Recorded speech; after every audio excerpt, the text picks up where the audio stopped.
Jaya TV நேயர்களுக்கு வணக்கம். ஹட்சன் கர்ட்ஸ் வழங்கும் அறுசுவை இது தனி சுவை. இன்றைக்கி இந்த நிகழ்ச்சியில் ஒரு ஸ்வீட்டு, அதாவது அடுத்தது அதோட கூட சாப்பிட்றதுக்கு ஒரு ஸ்நாக் ரெண்டும் பார்க்க போகிறோம். இந்த ஸ்வீட் வந்து பாயசம் தாங்க. ஆனால் இப்போ வந்து இந்த மில்லட்ஸ் அப்படின்னு சொல்கிற சிறுதானியங்கள் அதிகமாக புழக்கத்தில் ஆரம்பிச்சிருக்கு இல்லையா. இந்த பழைய பாரம்பரியமான ஒரு விஷயம் இப்போ திருப்பி அதுக்கு உயிர் வந்து எல்லா விஷயத்துலேயும் நம்ம கலந்து செய்ய ஆரம்பிச்சிருக்கோம். ஏன்னா அதில் உள்ள குணங்கள் நலன்கள் எல்லாமே நமக்கு அது தெரிய ஆரம்பிச்சிருக்கு. ஸோ கட்டாயம் இது வந்து ஒரு நல்ல விஷயம், உடம்புக்கு ஏதுவான ஒரு நல்ல விஷயத்தை நம்ம திரும்ப உயிர்ப்பிச்சு கொண்டு வரும்போது அதனோட வேல்யூஸை நல்லா அனுபவிக்கிறோம் இல்லையா. அந்த மாதிரி தான் இன்றைக்கி ஒரு சாமை பால் பாயசம். சரி, இதோட கூட வெறும் பாயசமாக சாப்பிடாம கூட ஒரு ஸ்நாக்ஸ் சாப்பிட்டா எவ்வளோ நல்லாயிருக்கும். அதுக்கு தான் முருங்கைக்காய் கட்லெட். இது ரெண்டும் எப்படி பண்ணுறதுங்கிறத பார்க்க போகிறோம். முதல்ல நம்ம பார்க்க போகிறது சாமை பால் பாயசம். அதுக்கு என்னென்ன தேவைங்கிறத சொல்லிடுறேன், அதுக்கப்புறம் அது எப்படி பண்ணுறதுங்கிறத பார்க்கலாம். பால் 3 கப், சாமை அரிசி 1/2 கப், சர்க்கரை 3/4 கப், தேங்காய் பால் 1 கப். இப்போ பார்த்திங்கன்னா இந்த சாமை பால் பாயசம் அதுக்கு என்னென்ன தேவைங்கிறத பார்த்துட்டோம் இல்லையா. எப்படி பண்ணுறதுங்கிறத பார்க்கலாம். இப்போ பால் வந்து 3 கப் சொல்லியிருக்கேன். இதை வந்து ஒரு பாத்திரத்தில் ஊற்றிடுங்க. இதோட கூட 1 கப் அளவுக்கு தண்ணி,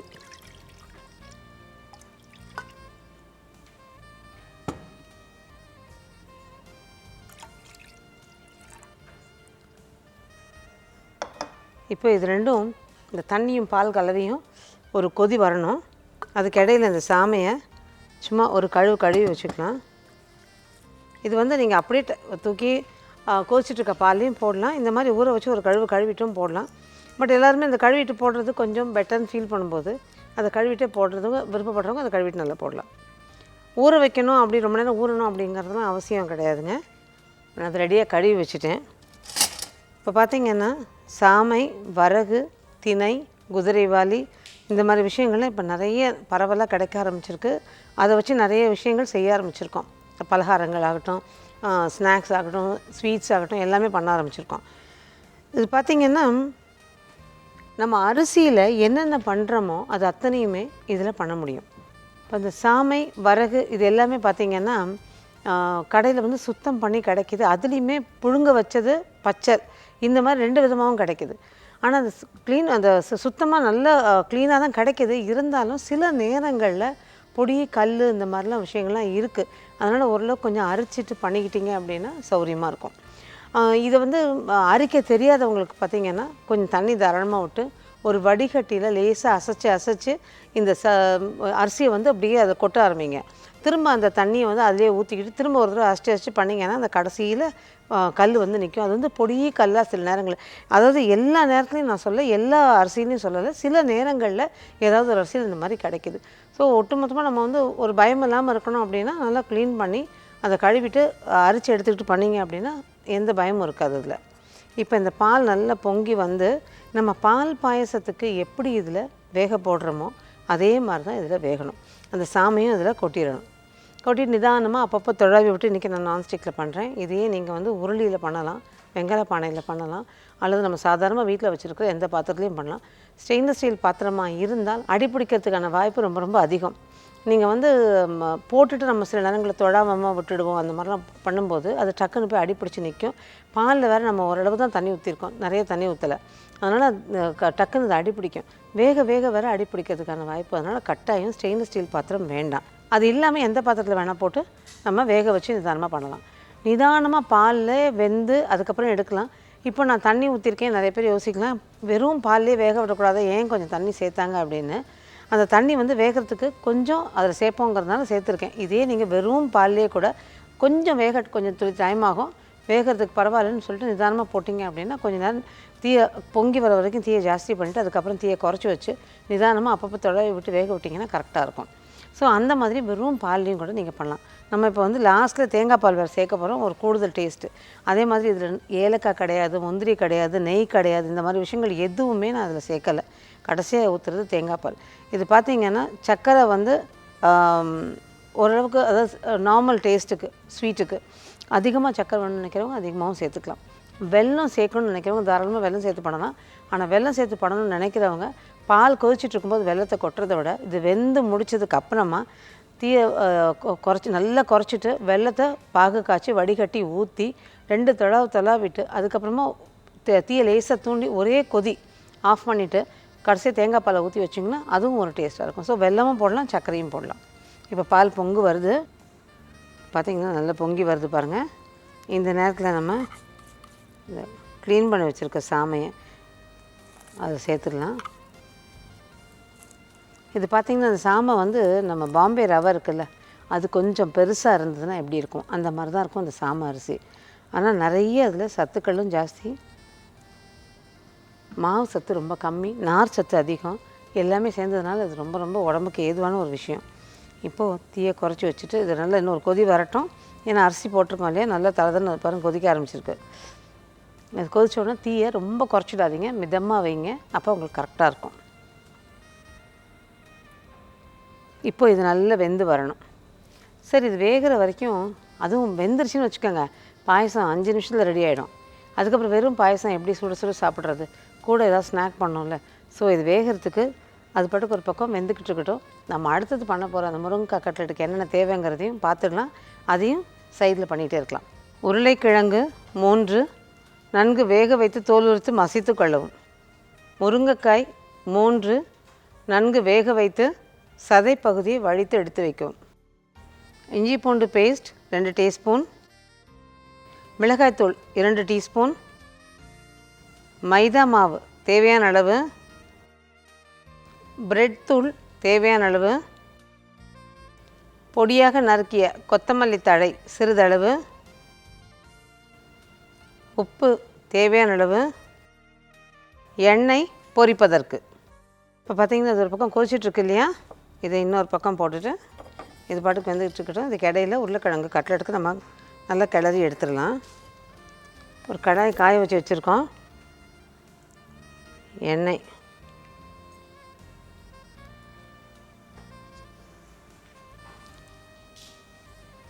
எண்ணெய் லேசாக காஞ்சதும் இந்த இஞ்சி பூண்டு பேஸ்ட் வச்சுருக்கோம் இல்லையா,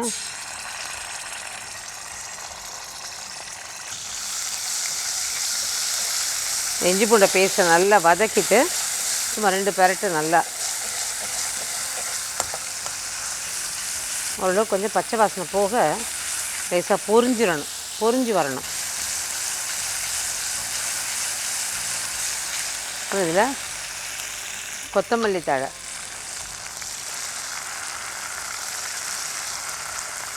கொஞ்சம் வந்து நம்ம அதுக்கப்புறமா போடுறதுக்கும் வச்சுக்க போகிறோம்.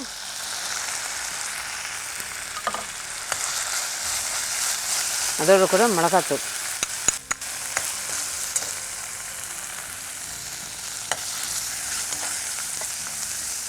இந்த மிளகாத்தூள் கொஞ்சம் ஒரு 20 செகண்ட் வதக்கினோடனே நம்ம இதை உருளைக்கிழங்கை போட்டுடலாம்.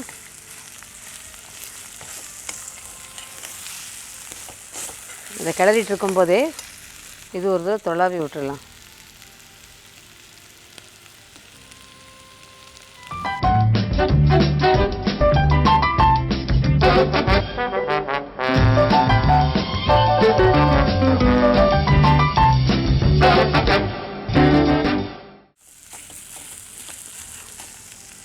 இப்போது இந்த வேக வச்சு வழித்து எடுத்து வச்சுருக்கோம் இல்லையா, இந்த முருங்கைக்காய் விழுது அதை எடுத்துடலாம். அந்த சத பகுதியை அப்படியே இதில் சேர்த்துக்கலாம். இதில் நான் இஞ்சி பூண்டு வாசனை மட்டும்தான், மற்றபடி பார்த்திங்கன்னா இந்த முருங்கைக்காயோட ஃப்ளேவர் அதில் இருக்கும். ஸோ நல்லாயிருக்கும். அதனால் நீங்கள் கரம் மசாலா அந்த மாதிரி விஷயங்கள் இதில் சேர்க்க வேண்டாம். அப்புறம் உப்பு, இதோட கூட கொஞ்சம் மைதா, இது ஒரு பைண்டிங் ஏஜென்ட்டு. ஸோ கொஞ்சமாக மைதா போட்டுக்க. மேலேயும் நம்ம கோட்டிங் கொடுக்க போகிறோம், இதுலேயும் நம்ம கொஞ்சம் சேர்த்துக்குவோம்.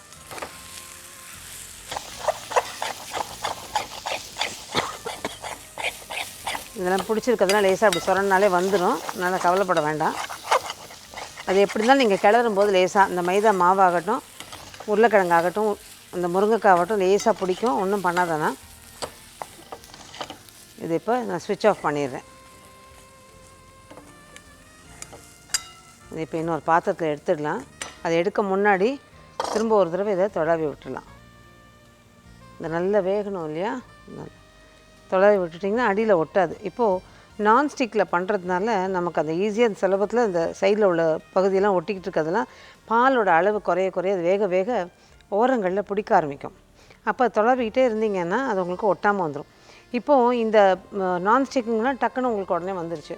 இதே நீங்கள் மற்ற பாத்திரங்களில் பண்ணுறீங்கன்னு வச்சுக்கோங்க, அப்போ கூட ஒரு ஸ்பூன் ஏதாவது வச்சு அந்த ஓரங்களை லேசை எடுத்து விட்டுக்கிட்டே, இது குறிப்பாக இந்த சமையல் முதல்ல இப்போ தான் கற்றுக்கிற பிள்ளைங்களாக இருந்தீங்கன்னா உங்களுக்கு ஒரு நல்ல டிப்பு இது.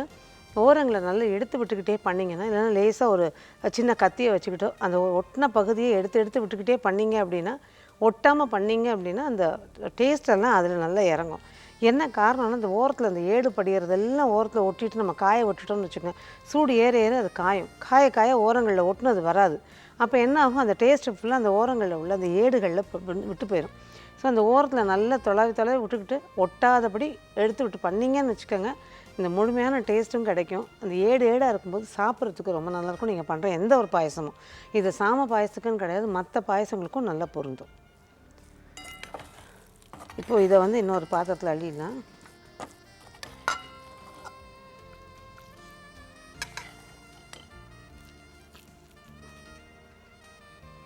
இப்போ எடுத்து வச்சு இந்த கொத்தமல்லியை கொஞ்சம் நம்ம இதில் சேர்த்துடலாம் திரும்ப லாஸ்ட்டில். அப்போ பார்த்திங்கன்னா இன்னும் கொஞ்சம் உங்களுக்கு நல்லா வாசனையாக இருக்கும்.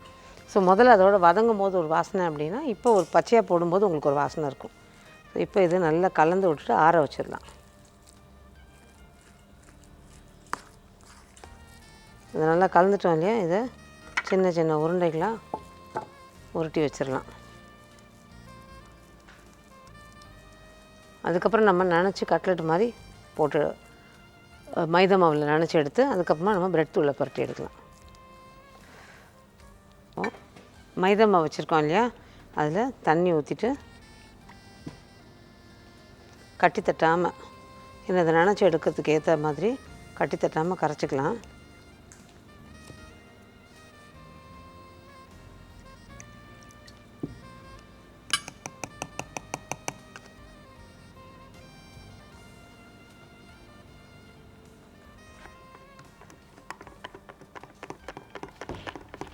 இப்போ பார்த்திங்கன்னா இந்த சாமை நம்ம போட்டிருந்தது வெந்திருக்கான்னு செக் பண்ணிடலாம். இப்போ நல்லா வெந்திருக்கு. இன்னும் 2 நிமிஷம் அது கொதிச்சதுன்னா சரியாக இருக்கும். இப்போது இதில் ஒரே ஒரு விஷயம் என்னென்னா, இப்போது ஒரு வேளை நீங்கள் கொஞ்சம் தீயை ஜாஸ்தி வச்சுட்டீங்க, பால் வற்ற ஆரம்பிச்சிருச்சு அப்படின்னா, டக்குன்னு தீயை எவ்வளோ குறைக்க முடியுமோ குறைச்சிட்டு அதுக்கப்புறம் வேக விட்டுருங்க. பால் பத்தலையேன்னு சொல்லிட்டு பால் வேணால் சேர்த்துக்கலாமே தவிர தண்ணியை சேர்த்துறாதீங்க, அந்த டேஸ்ட்டை மாற்றிடும். அதனால் கூட கொஞ்சம் பாலை கொதிக்க வச்சு, பச்சை பாலாக சேர்க்காமல் கொதிக்க வச்சு சேர்த்துக்குங்க. ஆனால் குறைச்ச தீயிலே வச்சு பண்ணிங்க அப்படின்னா அது வெந்து வரத்துக்கு தேவையான பால் அதில் கட்டாயம் இருக்க, தண்ணி வேறு கொஞ்சம் ரொம்ப ஊற்றிருக்கோம். ஸோ போதுமான அளவு கரெக்டாக இருக்கும். நான் நல்ல அதுவும் பாயசங்கள் அப்படின்னாலே நம்ம பண்ணுற எந்த ஒரு பாயசத்துக்கும் ஃபுல் க்ரீம் மில்க்கு தான் நல்லாயிருக்கும். எல்லாம் எடுத்த பாலில் பண்ணும்போது இந்த டேஸ்ட் கொஞ்சம் குறையத்தான் குறையும். பாருங்கள் இப்போ வெந்துட்டுருக்குது. இதுக்கு இடையில இன்னும் 2 நிமிஷம் இது அடுப்பில் இருக்கலாம். இந்த இடையில நம்ம மைதா மாவை கரைச்சி வச்சுருக்கோம் இல்லையா, நம்ம உருட்டி வச்சுருக்கதை தட்டி அப்படியே லேசாக கட்லெட் ஷேப்புக்கு அது இதில் போட்டுடுங்க. மைதா கரைசலில் போட்டுட்டு இப்படி லேசாக முக்கி எடுத்தீங்க அப்படின்னா அந்த மைதா மாவு நல்லா ஒட்டிக்கும். இது நல்லா நீங்கள் கையால் பண்ணணுங்கிறது இல்லை. இப்போ நீங்கள் நல்லா குலுக்கி விட்டு இப்போ நீங்கள் கையை வச்சு பரட்டி எடுத்தீங்கன்னா உங்களுக்கு கையில் ரொம்ப ஒட்டிக்கிட்டாது. 2வது வேஸ்ட்டும் ஆகாது. இது மட்டும் இல்லை, நீங்கள் அது பேப்பர்லேயோ பிளேட்லேயோ கூட நீங்கள் அதை போட்டு பண்ணலாம். அந்த மாதிரி நல்ல அதாவது மைதா மாவு கரைசல் பார்த்திங்கன்னா இட்லி மாவு பதத்தை விட கொஞ்சம் தண்ணியாக, ரொம்ப தோசை மாவு பதத்தை கூட வேண்டாம். இட்லி மாவுக்கு அடுத்த ஸ்டேஜில் பண்ணிங்க அப்படின்னா இந்த ஒட்டுற மாவு கொஞ்சம் நல்லா ஸ்டிஃபாக ஒட்டும். அப்போ நீங்கள் கட்லெட் உங்களுக்கு நல்லாயிருக்கும். அதே மாதிரி கட்லெட்டை பண்ணிவிட்டு ஃப்ரிட்ஜில் இப்போ நம்ம அப்படியே கொஞ்சம் ஒரு 10 நிமிஷத்தில் பொறிக்க போகிறோம். நீங்கள் பார்த்திங்கன்னா ஃப்ரிட்ஜில் அப்படியே வச்சுட்டிங்க அப்படின்னா நல்லா செட் ஆகிருக்கும். இப்போ நீங்கள் பொரிக்கும்போது இன்னும் கொஞ்சம் ஸ்டிஃபான கட்லெட் உங்களுக்கு கிடைக்கும். இப்போ நம்ம செஞ்சிட்ருக்கும்போதே பாருங்கள், அந்த சாமை ஒரு 2 நிமிஷம் கொதிக்கட்டும்னு சொன்னேன் இல்லையா, கொதிச்சிருச்சு. இப்போ நம்ம சர்க்கரையை சேர்த்துருவோம். இது பாருங்கள், அரிசி பால் பாயசம் மாதிரியே இருக்கும், அப்படியே அரிசி சேர்ந்த மாதிரியே இருக்கும். இப்போ சர்க்கரை சாதாரணமாக 1 லிட்டர் பால் வச்சு பாயசம் பண்ணுறோம் அப்படின்னா 1 கப் சர்க்கரைங்கிறது உங்களுக்கு கரெக்டாக இருக்கும். இந்த சாம அரிசியை கண்டு உங்களுக்கு நான் வந்து அதாவது 3 கப் பாலும் 1 டம்ளர் தண்ணியும் வந்து பார்த்திங்கன்னா 1 கப் தண்ணியும் பார்த்திங்கன்னா உங்களுக்கு 1 லிட்டர் கணக்கு வருது. ஸோ அதுக்கு வந்து நீங்கள் 1/4 கப் தான் நான் சர்க்கரை சேர்த்துருக்கேன். என்னென்னா ஓரளவுக்கு மிதமாக இனிப்பு இருக்கும். அது ரொம்ப கம்மியாகவும் இருக்காது, ரொம்ப அதிகமாகவும் இருக்காது, அளவாக இருக்கும். ஏன்னா தேங்காய் பால் வேறு சேர்க்க போகிறோம். இதே நீங்கள் வந்து அரிசி வந்து சாமை நான் 1/2 கப் கொடுத்துருக்கோம். ஆனால் சாதாரணமாக நம்ம பச்சரிசி சேர்க்குறதா இருந்ததுன்னா 1/2 கப்பை விட கொஞ்சம் கம்மியாக சேர்த்திங்கன்னா நல்லாயிருக்கும். அரிசி அப்படிங்கிற போது பச்சரிசியை விட கூட ரொம்ப ஃப்ளேவர் கொடுக்கக்கூடியது பாஸ்மதி ரைஸ். அந்த பாஸ்மதி அரிசியை சேர்த்திங்க, பிரியாணி அரிசியை சேர்த்திங்க அப்படின்னா இந்த பாயசம் பால் பாயசம் ரொம்ப நல்லாயிருக்கும். ஸோ இப்போ இது சர்க்கரை கரைஞ்சி ஒரு கொதி வரணும். அதுக்கப்புறம் தேங்காய் பால் ஊற்றி நம்ம இறக்கிடலாம். ஸோ அடுத்த 2 கட்லெட்டையும் நம்ம போடலாம்.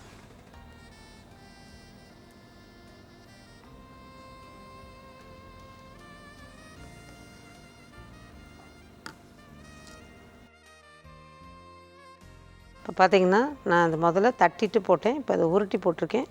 இதை ஷேப் வந்து இதுக்கப்புறம் நம்ம கொடுக்கலாம். அது என்ன வேணால் வடிவம் கொடுக்கலாம். பார்த்திங்கன்னா நல்லா ஒரு ஹார்ட் ஷேப்பில் பண்ணாலும் பண்ணலாம். அப்படி இதெல்லாம் நமக்கு விருப்பப்பட்ட மாதிரி செஞ்சுக்கலாம். இது ஆக்சுவலாக ஓலை இருக்குது இல்லையா, அந்த ஓலையில் வச்சு பண்ணுவாங்க. ரொம்ப கடன்னு ஆகும். அந்த ஓலையை வந்து தேவையான அளவு கட் பண்ணிக்கிட்டு அதை அப்படியே மடித்து பிடிச்சி இதை நினச்சி எடுத்தது போட்டு அதுக்குள்ளே போட்டு ஒரு தட்டி அந்த ஓலையை பிரித்தாங்கன்னா அந்த கட்லெட் ஷேப்போடு க்ளீனாக இருக்கும். ஒரு பிசுறு இருக்காது. நம்ம கையில் பண்ணுறத விட கூட ஒரு பிசுறு இல்லாமல் வரும். மேக்ஸிமம் கையில் பண்ணுறதுமே பிசுறு இல்லாமல் பண்ணிங்கன்னா நல்லாயிருக்கும். பட் அந்த மாதிரி பண்ணும்போது இன்னும் கொஞ்சம் வேலை சீக்கிரம் முடியும். அந்த மாதிரி நீங்கள் பண்ணிக்கலாம் நிறைய பண்ணுற போது.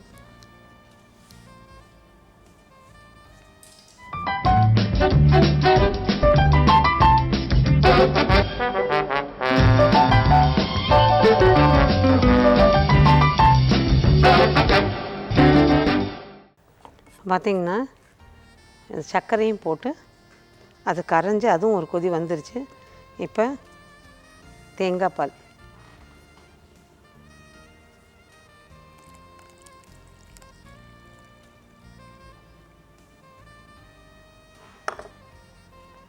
தீயை தூண்டிட்டு தேங்காய் பால் நான் நல்லா தீயை குறைச்சி வச்சுருக்கும்போது தேங்காய் பால் ஊற்றிட்டு தீயை தூண்டிட்டு சும்மா ஒரு கிளறிட்டு ஆஃப் பண்ணிடுவேன். இப்போ தண்ணி பார்த்திங்கன்னா உங்களுக்கு கன்சிஸ்டன்சி கரெக்டாக இருக்கும். குடிக்கிற பதத்தில் அளவு கரெக்டாக இருக்கும். பார்த்திங்கன்னா இப்போ அடுப்பு ஆஃப் பண்ணிடுறேன். போதும். தேங்காய் பால் ஊற்றினதுக்கப்புறம் கொதிக்கணுங்கிறது தேவையில்லை. இன்னொன்று இந்த தேங்காய் பால் சேர்க்கும்போது நம்ம ஏற்கனவே ஒரு நிகழ்ச்சியில் நிறைய பலகாரங்களும் பாயசமும் பண்ணியிருக்கோம் தேங்காய் பால் சேர்த்து. ஒரு நேரம் எனக்கு ஃபோன் பண்ணி கேட்கும்போது நான் பண்ண பாயசம் மட்டும் பருப்பு பாயசம் பண்ணணும்னு நினைக்கிறேன். அவங்க பருப்பு பாயசம் வந்து லேசாக ஒரு புளிப்பு தட்டுச்சு, எதனால அப்படின்னு சொல்லி எனக்கு கேட்டாங்க. இப்போ நான் சொன்னேன் வெல்லத்தில் வேணால் கொஞ்சம் எங்கே ஏதாவது சில வெல்லங்களில் பார்த்திங்கன்னா உப்பு கலந்து வரும். அந்த மாதிரி ஒரு உப்பு டேஸ்ட் வந்திருக்கலாம். ஆனால் புளிக்கிறதுக்கான வாய்ப்பு டெஃபரெண்ட்டாக இருந்திருக்காது. ஏன்னா அந்த பால் பாயசம் இந்த மாதிரி ஏதாவது சேர்க்குற போது பால் பாயசமோ இல்லை வெள்ளை பாயசத்தில் பால் சேர்க்குற போது துளி அதில் எலுமிச்சம்பழச்சாறு பட்டால் கூட திரிஞ்சு போயிடும்.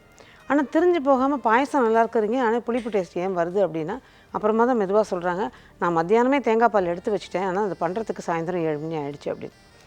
எப்போ பலகாரமோ இல்லை இந்த பாயசங்கள் பண்ணுறீங்களோ தேங்காய் பால் சேர்க்குற ஒரு விஷயமா இருந்தால் கட்டாயமாக அது நீங்கள் அந்த செய்கிற போது கொஞ்சம் முன்னாடி ஒரு அரை மணி நேரம் முன்னாடி இந்த பால் எடுங்க.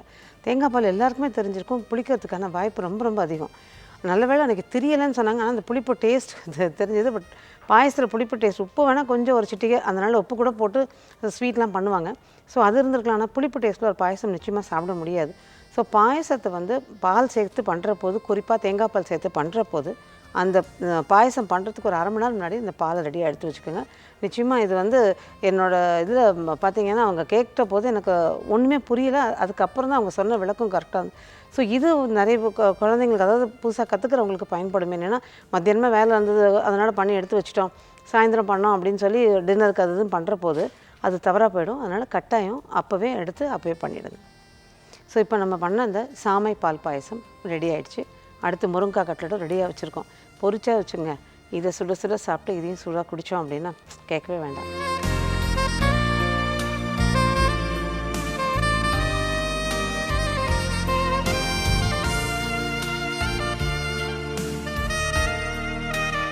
பார்த்திங்கன்னா பாயசம் பண்ணி ரெடியாக எடுத்து வச்சுட்டோம் பரிமாறத்துக்கு. இப்போ வந்து கட்லெட். இப்போ கட்லெட்டுக்கு எண்ணெயை காய போட்டிருக்கேன். கட்லெட்டுக்கு எண்ணெயோட காய்ச்சல் ஓரளவுக்கு நல்லா இருக்கணும். அதே சமயம் ரொம்பவும் காயக்கூடாது, ரொம்பவும் கம்மியாகவும் இருக்கக்கூடாது. கட்லெட் ரொம்ப எண்ணெய் காஞ்சிருந்தால் தீஞ்சு போயிடும், உள்ளே வேகாது. அடுத்தது பார்த்திங்கன்னா ரொம்ப கம்மியாக வச்சுருந்தோம்னா எண்ணெயை குடிச்சிக்கிட்டு சதன்னு உடைய ஆரம்பிக்கும்.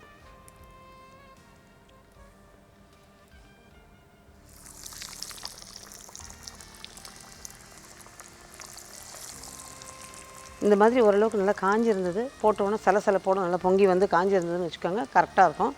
இப்போது எண்ணெய் காய்ச்சல் கம்மியாக இருந்தாலும் உங்களுக்கு நல்ல எண்ணெய் ஊறிக்கிட்டு சதன்னு உடைய ஆரம்பிச்சிடும். அது மட்டும் இல்லை, அதை சாப்பிடவும் முடியாது. அதனால் எண்ணெயோட காய்ச்சல் மட்டும் கவனமாக இருக்கணும். அதே மாதிரி நிறைய ஒரு கட்லெட்டை போட்டுட்டோங்கிறதுக்காக அந்த எண்ணெயை காய வச்சிட்டோங்கிறதுக்காக அந்த பாத்திரம் எவ்வளோ கொள்ளுதோ அவ்வளோ கட்லெட்டை போடலனாலும் இந்த சூட்டை தணிச்சதுன்னா உடைய ஆரம்பிச்சிடும். அதனால் கொஞ்சமாக நீங்கள் போட்டு எடுத்திங்கன்னா தான் கரெக்டாக இருக்கும்.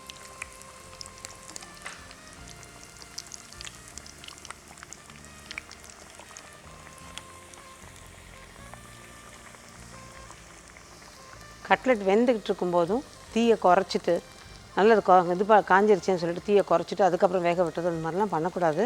ஸோ நம்ம பலகாரங்கள் எப்படி பண்ணுறோமோ அந்த மாதிரி தான் கட்லெட்டுக்குமே. இந்த எண்ணெயோட காய்ச்சல் கரெக்டாக இருந்ததுன்னா நீங்கள் போடுற கட்லெட் நல்லா ஸ்டிஃபாக நல்லா வரும். வெந்துருச்சுன்னா மேலே ப்ரௌன் ஆயிடுச்சு, எடுத்துடலாம். இது வந்து வேகிறதுக்கு ஒன்றுமே இல்லை இதில், ஏன்னா எல்லாமே வெந்தது. முருங்கைக்காய் வெந்து எடுத்திருக்கோம், உருளைக்கிழங்கு வெந்து எடுத்திருக்கோம், வதக்கி வேறு எல்லாம் கிளறி இருக்கோம். வெறும் கட்லெட் சாப்பிட்டா எப்படி, அதனால் கொஞ்சம் சாஸோடு சாப்பிட்லாம்.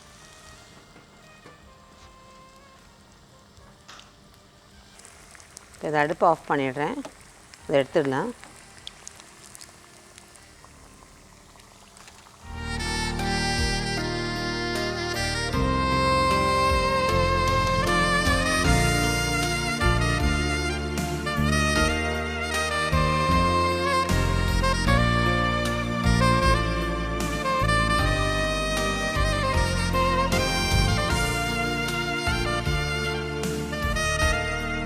இப்போ நம்ம பார்த்து இந்த சாமை பால் பாயசத்துக்கும் முருங்கைக்காய் கட்லெட்டுக்கும் ஒரு சின்ன ரீகேப். சாமை பால் பாயசத்துக்கு பாலும் கொஞ்சம் தண்ணியும் கலந்து அடுப்பில் வச்சு பொங்கி வரும்போது நல்லா கழுவி அரிச்ச சாமை அதில் போட்டுருங்க. போட்டுட்டு நிதானமான தீயில் வேக விட்டுருங்க. ஒரு கொதி வந்தால் தீயை குறைச்சி வச்சுருங்க. நல்லா நிதானமான தீயில் நல்லா வெந்து வரட்டும். நல்லா வெந்ததுக்கப்புறமா அது சர்க்கரையை போட்டுருங்க. சர்க்கரையும் கரைஞ்சி 2 நிமிஷம் கொதிச்சதும் தேங்காய் பாலை ஊற்றி தீயை ஜாஸ்தி பண்ணி 1 நிமிஷம் கழித்து ஆஃப் பண்ணிவிட்டு பாயசத்தை இறக்கிடலாம். சாமை பால் பாயசம் தயார். இப்போ முருங்கைக்காய் கட்லெட்டுக்கு பார்த்திங்கன்னா எண்ணெயை காய வச்சு காஞ்சதும் அதில் இஞ்சி பூண்டு பேஸ்ட்டை போடுங்க. அது நல்லா வதங்கினதுக்கப்புறமா அதில் கொத்தமல்லி போட்டு மிளகாத்தூளை போட்டு 2 நிமிஷம் வதக்கிட்டு வேக வச்சு தோல் உரித்து மசிச்சு வச்சுருக்க உருளைக்கிழங்கு எடுத்து போடுங்க.